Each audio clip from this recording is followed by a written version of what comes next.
Week 14 of the fantasy baseball season, and here's a few hitters I look to buy and trade for this week. The first guy, Muncy, a Los Angeles Dodgers. So Muncy, the first month of the season, he got off to a great start. Then injuries and just poor play, his numbers have really dropped off. And on the year, 19 home runs, 49 RBIs, 43 runs scored, a 195 average, and a 320 on base. So pretty much he's a home run walk or strikeout Max Muncy, and we saw that last season with him as well. But for a guy who qualifies at second and third base, he's got big time power numbers. And we even saw a few years ago him hit over 35 homers in the last month of the year. He's been non-existent for fantasy baseball. 1 home run, 7 RBI, 6 runs scored, a 163 average, and a 268 on base. So right now, I know I came off the injured list a week ago is Max Muncy, but like I said, he really hasn't done anything, and it's a perfect time to buy him low. Besides the home runs, everything else he hasn't done much of, but like I said, he could get going. I don't think he's going to finish the year hitting under 200, and Max Muncy right now, well, he's been idle pretty much. It's a time to buy him. June 30th at the Royals, 0-3. July 1st at the Royals, 1-1 with a run. July 2nd at the Royals, 0-4. July 3rd versus the Pirates, 2-4 with a homer. And July 4th versus the Pirates, 1-5 in that game. So right now, working his way back from the injury is Muncy. Like I said, he just came back off the injury list last week. And the power numbers, they've really went down since April for him as well. But if he could get going in on a hot streak once again, he's a player that could hit 10, 12 home runs in a month easily is Muncy. And we've seen it before. So if you get him at this time now, before possibly he breaks out, that would be great for fantasy owners. And he's a buy low candidate this week. The next hit is Orlando Arcia of the Atlanta Braves. So Arcia, he made the All-Star team, is the starting shortstop this season. And he's having a good year overall for the most part. But the numbers, they don't really pop off the charts here. 7 home runs, 28 RBIs, a stolen base, 33 runs scored, a 296 average, and a 347 on base. So his on-base percentage and batting average is solid. But the last 2 weeks, he hasn't done much.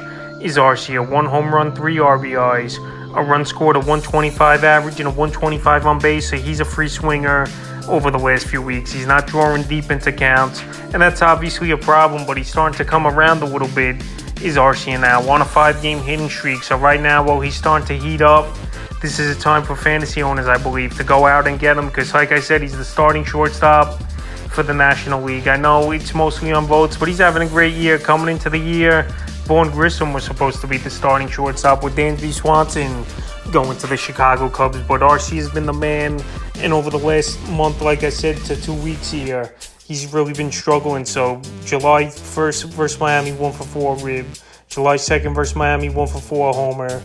July 3rd at the Guardians, 1-3 in that one. July 4th at the Guardians, 1-4. And July 5th at the Guardians, 2-5. So right now, like I said, he's on a 5-game hitting streak, is Arcia.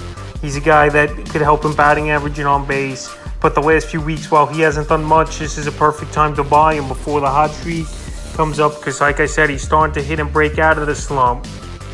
And you want to get him while he's starting to get going. So this will be the time to do it before his value goes up and you got to pay a little bit more for him. And we know shortstop is a tough position to fill in fantasy baseball and get consistency. The next hitter, Matt Chapman of the Toronto Blue Jays. So Chapman in April, he was one of the best players in fantasy baseball, but his numbers really came back down to earth over the last 2 months of the season. 11 home runs on the year, 38 RBIs, 42 runs scored, a 260 average, and a 339 on base percentage. So right now, like I said, the numbers have gone way down, especially the last month of the season. 3 homers, 8 RBIs, 10 runs scored, a 207 average, and a 278 on base, so that's not going to cut it, obviously. Chapman capable of hitting 25-30 home runs with a low batting average, but right now that might not even be the case. After the first month of the season, he hit 7 home runs as Chapman, and he's really slowed down, like I mentioned. June 29th versus the Giants, 1-3. June 30th versus Boston, 0-4. July 1st versus Boston, 2-3, a homer, 2 RBIs, 2 runs scored.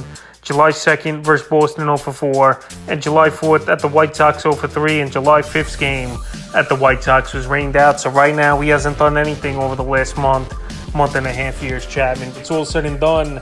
At the end of the season, the numbers pan out, and he gets his numbers usually. 25-30 home runs, 70-80 RBIs. I know the batting average won't be there, but right now, while Chapman's not showing power or driving in runs, this is a time to buy him because, like I said, he's in a talented lineup over there in Toronto. and his numbers at the end of the year, they finish where they gotta be. So I would make a deal for Chapman this week. Plus, it's a contract season as well, and he's going to want to step it up in the next 3 months here before the end of the regular season. The next hitter, Jordan Walker of the St. Louis Cardinals. So Jordan Walker, the top prospect in all Major League Baseball coming into the season, and so far it's been a mixed bag of results. He started off good in the first month, then they send him down in the month of May, and now he's been back for a little bit over a month here.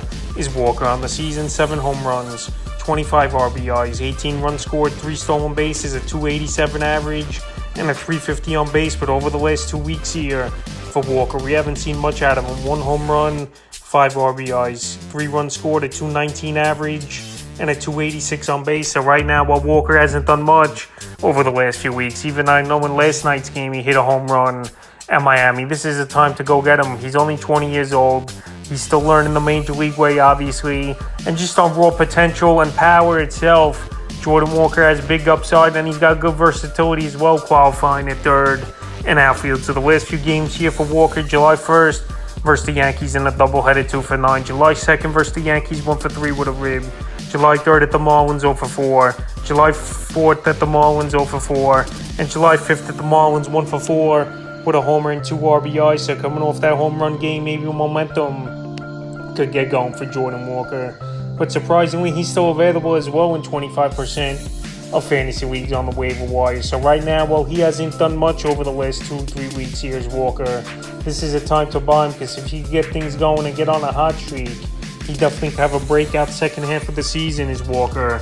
And right now, he might be hitting the wall a little bit as well, being a rookie, even though we know in the minor leagues they play tons of games, but not at the schedule of the major leagues. And the 5th and final hitter I look to buy and trade for this week here is JT Realmuto of the Philadelphia Phillies. So Realmuto, it seems like every other month he gets going, and an off month, and then he alternates good months and bad months.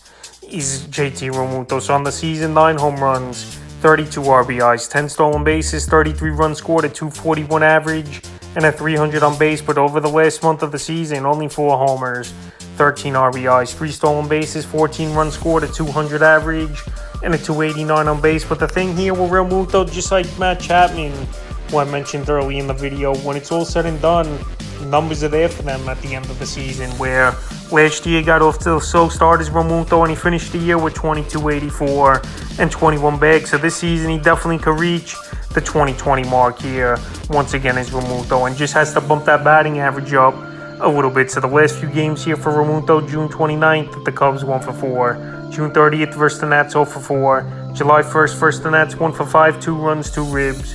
July 2nd versus the Nats, 1 for 3, a homer, 2 RBIs. July 4th at Tampa, 0 for 4.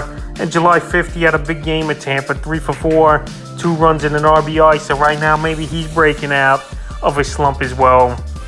And this could be the beginning of good things and him going on a tear once again as Realmuto. So right now, after coming off a good game, fantasy owners, if they want to make a deal for Realmuto, they got to offer a trade now within the next day or two. Because if he's got a breakout on the way here, you don't want to miss out on it, where you're going to have to pay more of a price and kick at him on a discount this week. So that's a few hitters I look to buy and trade for in Week 14 of the fantasy baseball season.